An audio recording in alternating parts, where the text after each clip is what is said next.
Good day muli sa ating lahat mga Suki Mart member, especially sa lahat ng ating mga followers. No?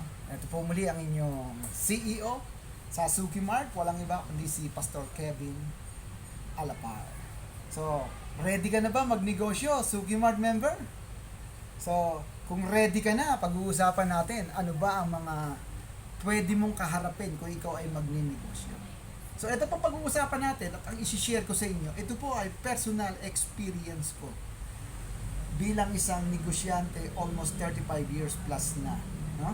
So, sa lahat ng bagay, kung kayo ay papasok sa negosyo o ano pa man, alam nyo, hindi lahat ng pupuntahan mo o papasukin mo negosyo, hindi mo alam kung magsasucess o hindi. Kaya dapat, bago ka magnegosyo, alamin mo sa sarili mo, ready ka ba? Ready ka bang malugi? Ready ka bang hindi kumita? Handa ka bang mapagod? Kaya kailangan, unang preparation kung ikaw ay magbi-business o ano pa man, dapat yung prayer mo kay Lord na dapat samahan ka para magtagumpay ka sa lahat ng dapat na desisyon mo. Okay, so dapat ready ang physical mo. Dapat medyo yung katawan mo hindi yung napuyat ka lang ng 2 araw, 3 araw tatrangkasuhin ka na. So dapat ready ka, no? At hindi lang katawan mo ang ihahanda mo, dapat ready din ang emotional mo. Mamaya tanggihan ka ng best friend mo. O sabihin nating yung bang ibully ka ng mga kaibigan mo o mga kakilala mo, sasama loob mo. So dapat ready ang emotional mo.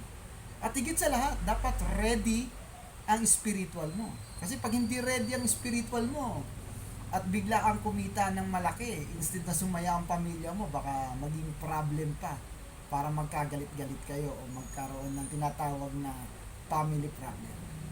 So, napaka-importante na kapag ikaw ay magninegosyo, hindi yung basta sumaba ka lang at pag hindi nagtagumpay, iiyak ka. No? Walang iyakan kapag nagnegosyo. At higit sa lahat, wala kang dapat sisihin kung hindi ka kumita sa negosyo. Okay? So, ang pagninegosyo, ito ay sarili mong desisyon na dapat mong panghawakan at pag-aralan. Yung mga nag-invite sa'yo o yung mga nag-introduce sa'yo ng business, sila ay naging instrumento lamang upang makilala mo ang isang negosyo na pinasok mo.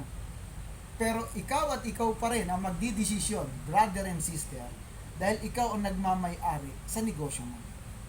Ang opinion ng ibang tao, okay yan. Ang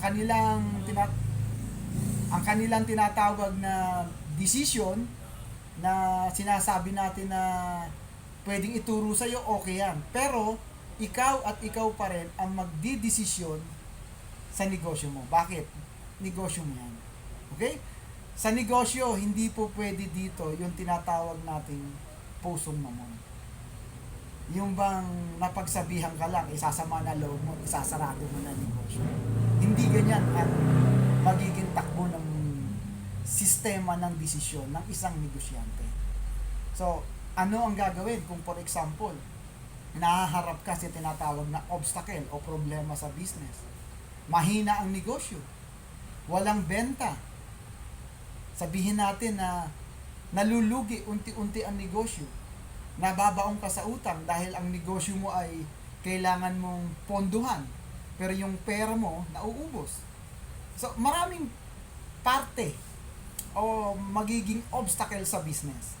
So, kaya sa iyo, Suki member, sa pag-uusapan natin paano natin haharapin ang mga negosyo na problema. Kaya, relax, seatbelt, no? Relax lang at seatbelt, no? Mag-relax ka lang at hindi masyadong i-pressure. Alam mo, kapag ka masyado kang napipressure, hindi ka makakapag-isip ng tinatawag nating tamang desisyon.